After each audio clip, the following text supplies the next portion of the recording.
me go directly into the heart of the matter, which is what went wrong in the last decades. Because even most of the left, 30 years ago, they were what I ironically call Fukuyamaists, referring to Francis Fukuyama,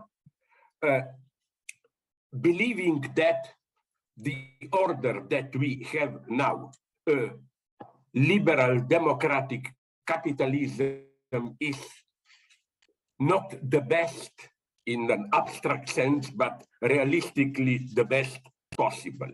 So what is going on now?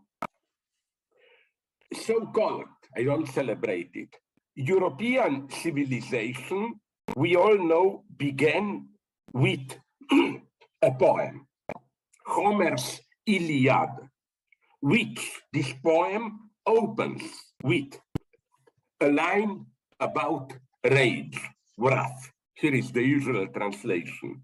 Rage, goddess, think the rage of Peleus' son Achilles, murderous doomed, that cost the Achaeans, Greeks, countless losses. But today, this rage, wrath, fury, has taken a different form. In his interpretation of the fall of East European communism, Jürgen Habermas proved to be the ultimate left Fukuyamaist, silently accepting that, again, the existing liberal democratic order is the best one possible, and that while we should strive to make it more just, we should not challenge its basic premises. This is why Habermas welcomed precisely what many leftists saw as the big deficiency of the anti-communist protests in Eastern Europe 30 years ago. The fact that these protests were not motivated by any new vision of a post-communist future. As Habermas put it, the Central and Eastern European revolutions were just rectifying or catch up, the German term is Nachholende revolutions. Their aim being to enable those societies to gain what Western Europeans already possessed. It may look similar in some protests against Russian domination that go on today, even in Ukrainian war. Isn't Ukraine presenting itself as defending European civilization? However, the ongoing wave of rage, of protests in different parts of the world, they question this very phrase, the Gilets jaunes, yellow vests in France, Podemos protests in Spain, and other similar protests are not just catch-up movements. They embody the weird reversal that characterizes today's global situation. The old antagonism between ordinary people and financial capitalist elites is back with a vengeance, with ordinary people erupting in protest against the elites, who the elites are accused of being blind to their suffering and demands. However, what is new is that the populist right has proved to be much more adept in channeling these eruptions in its direction than the left. Here, then, is the paradox we have to confront. The populist disappointment at liberal democracy is the proof that 1990, the fall of communism, was not just a catch-up revolution. that it aimed at more than liberal capitalist normality. Freud spoke about Unbehagen in der Kultur, the discontent or unease in culture. Today, 30 years after the fall of the Berlin Wall, the ongoing new wave of protests bears witness to a kind of Unbehagen, unease in liberal capitalism itself. And the key question is, who will articulate this discontent? Will it be left to nationalist populists to exploit it? The dissatisfaction with the predominant social order expresses itself as paradoxically as a redoubled surplus enjoyment. Not just the surplus enjoyment or surplus value, which sets in motion the capitalist edifice, but a surplus over this surplus itself. The surplus excess, palpable in the obscenity of the populist discourse, which is full of racist and sexist enjoyment.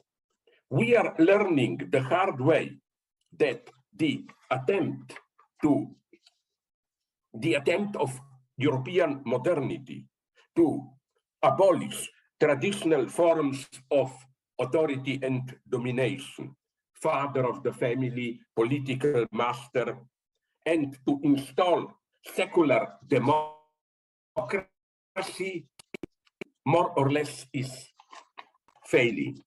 The dimension of the master is returning with a vengeance in all its forms: patriarchal values, political authoritarianism, religious fundamentalism, and so on.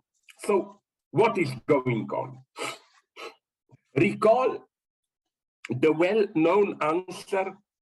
It's an old joke, but I think it's very profound.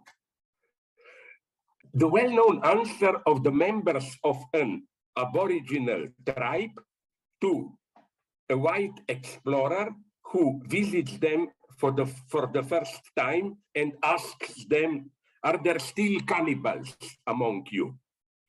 Are you a cannibal tribe?" The answer he gets is, "No, we are not cannibals.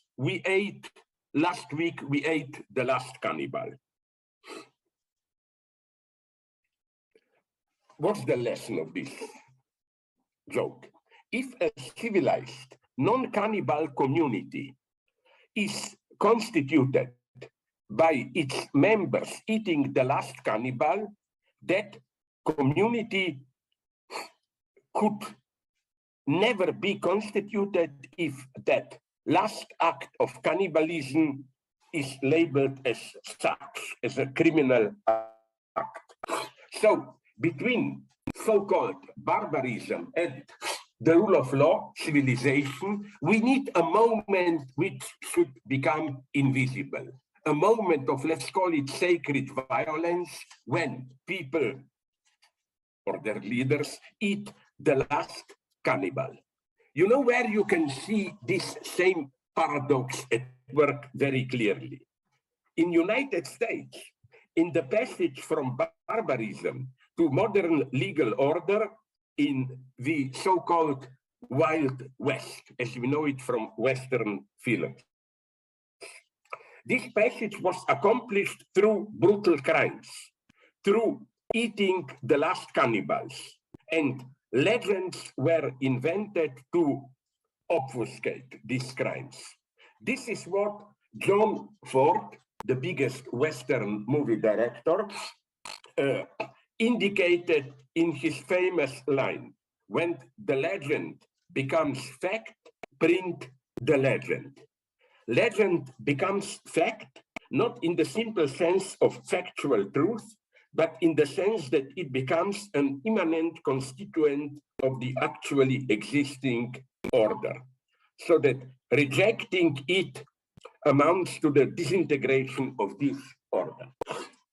But today, something strange and new is happening with the rise of contemporary practices like what our governments call enhanced interrogation techniques, which means torture, of course.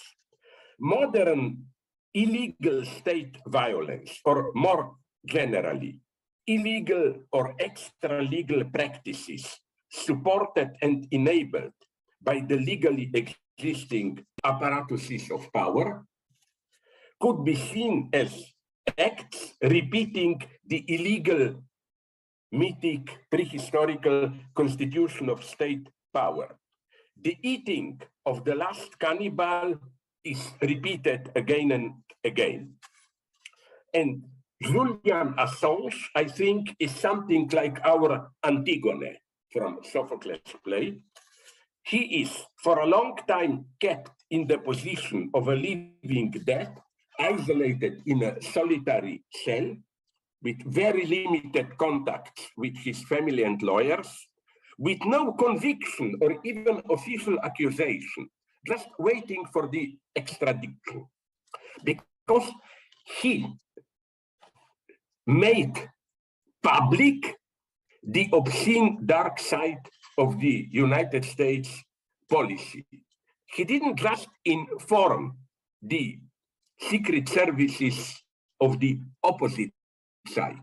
He was, as he characterized himself, a spy of and for the people. That's why a species of leaders is emerging now who take pride in committing this crime, the crime of eating the last cannibal, openly rather than secretly, as if it amounted to some kind of fundamental moral difference or difference of character. Namely, you know, all brutal dictators, or even not full dictators like Donald Trump, they claim, I have the courage, the guts to do it openly, to violate parts of the law. But what may appear to be their courageous transgression of state laws by avoiding the hypocrisy that those laws sometimes demand is nothing more than a direct identification with the obscene other side of state power itself. They, the new leaders, are openly transgressing their own laws. This is why, even when they are in power, these leaders continue to act as if they are in opposition, rebelling against the real power. You know, Trump always claimed the deep state is against me. An example. Are you aware what does it mean? Namely, what Trump now recently on the 3rd of December, what he said. He called for the termination of the American Constitution to overturn the 2020 election result and reinstate him to power. Here is a literal quote from Donald Trump. Do you throw the presidential election results of 2020 out and declare the rightful winner, or do you have a new election? A massive fraud of this type and magnitude allows for the termination of all rules, regulations, and articles, even those found in the Constitution. So Trump is consciously undermining the very fundamentals of the existing legal order, including the Constitution. He openly says we have to eat the last cannibal again. Of course, Putin is doing many similar things. However, in Russia and some other states, something quite different and maybe even darker is happening simultaneously. They are bringing back one of the features of Stalinism. Stalinism also was continuing to eat the last cannibal, But under Stalinism, they mostly did not do it discreetly. They did it openly. Their legal system, which regulated constant political purges, literally millions disappeared. Their legal system regulated how we should permanently eating the last cannibal, those who are the threat to our system.